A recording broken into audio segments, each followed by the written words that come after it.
Hey there, I'm Lucas Bond with the Missouri Department of Conservation, and today on Habitat Hints, we're going to talk about the use of prescribed fire, why you burn and why you wouldn't burn.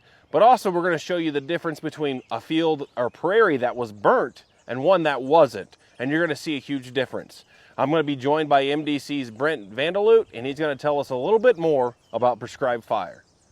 All right, Brent, so we're talking prescribed fire.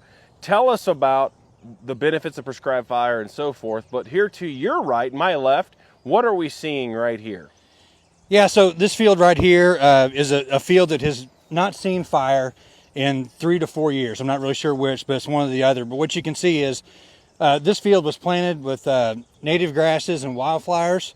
But what we have after 3 years of no fire, we've got coralberry coming up in here. Some people call it buckbrush. We've got some small sprouts. Here's a shingle oak coming in here.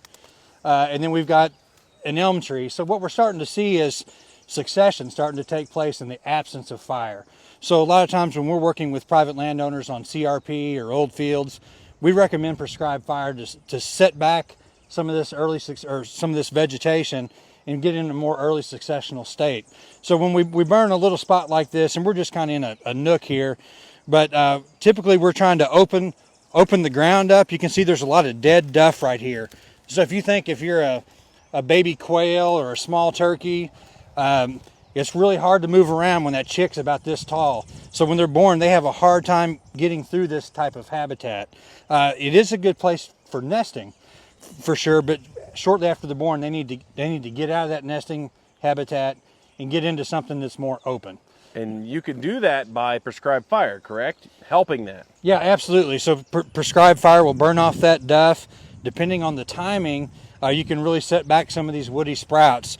So typically, if we're wanting to promote wildflowers, we'll burn in winter, late November through January, February. Native grasses, we tend to burn anytime from, depending again on what your goal is, from July through March 15th. We're going to be looking at a spring burn here in just a minute. But any type of hot fire will top kill this buckbrush or coralberry, make it sprout, back from the base. It will not kill it by itself, but it will cause it to sprout back, keep it under control. If we really want to kill sprouts like trees, like these elms, sometimes a late September growing season burn is the best on getting rid of those woody encroachment species. So over here in this other place it was burnt this year, correct? It was. So this was burnt about 60 days ago. And one of the things we always encourage people to do is after you do a prescribed burn is be sure you do that follow-up. Come back out and see, hey, how did the burn go? Did we meet our objectives? And we're on the kind of the back side of this burn where it wasn't as hot, but you can see these sprouts right here. This is an elm sprout where the fire had come through and it's top killed this tree. And I'm sure if we dig down in there, we'll find that it's starting to come back. Right here we got blackberries that we top killed, and you can already see these blackberries coming back. Yeah, right here coming back in. So this is going to get thick again, but it just kind of resets that clock. We've got some pokeweed coming in here. Let's see. This here is Monarda fistula, which is really a good plant for bees. It'll be blooming purple in about a month, 3 weeks, something like that. So, and we don't see it as much here. Once we get over the hill, a lot of wildflower species coming back in. Not a lot blooming yet, but certainly we have killed off the grass, got rid of that duff layer. You see, this is bare ground here, and all this stuff that looks like a mat.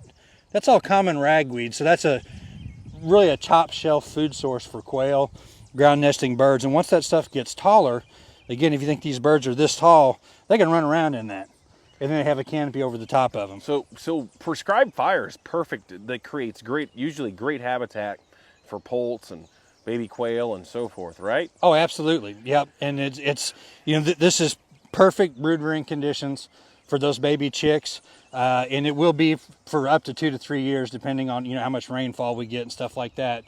But it's critical for poult survival. So if you think about all the insects and bugs that are going to come in here, those baby chicks can run around and get those insects before they start eating seed and plants. Again, I want to, I want to make sure people understand this. This was burnt about 60 days ago. This was all burnt, and look at the growth just in 60 days, and look how green it is, and all the flowers, and got rid of all the nastiness underneath. That right there, I think people just don't understand how fast growth happens right after a burn. Yeah, absolutely. Again, this was burnt, like you say, around the 1st of March. And with the goal of, this is a native prairie, and we're burning it, getting rid of the dust, and kind of resetting that clock, reinvigorating the wildflowers in the stand, and keeping the brush out was the goal on this one. And your goals may differ on your farm depending on what you're trying to do. We may vary the timing whenever one of our staff comes out and makes a recommendation, but it's really depending on what your goal is, the time of year we burn. So Brent, where can people that are watching this video find more information about prescribed fire, and who should they contact? Yeah, so the best thing, you can go to MDC online, mdc.mo.gov. There's a lot of good links on there, but you call your local office to get to your local private land conservationist contact. I always tell people to go to the website. There's a contact and engage button. You click your county, and that'll tell you who your private land conservationist is, who your local biologist is that manages public land. It'll tell you who your fisheries biologist is, your conservation agent. So if you go to that contact and engage, you can get the right contact for your local area. All right, I really appreciate it. Thank you very much, Brent, and thank you all for tuning in. Again, I'm going to echo what he said. Check out our website at mdc.mo.gov to get more information about prescribed fire, and also find your local private lands conservationist.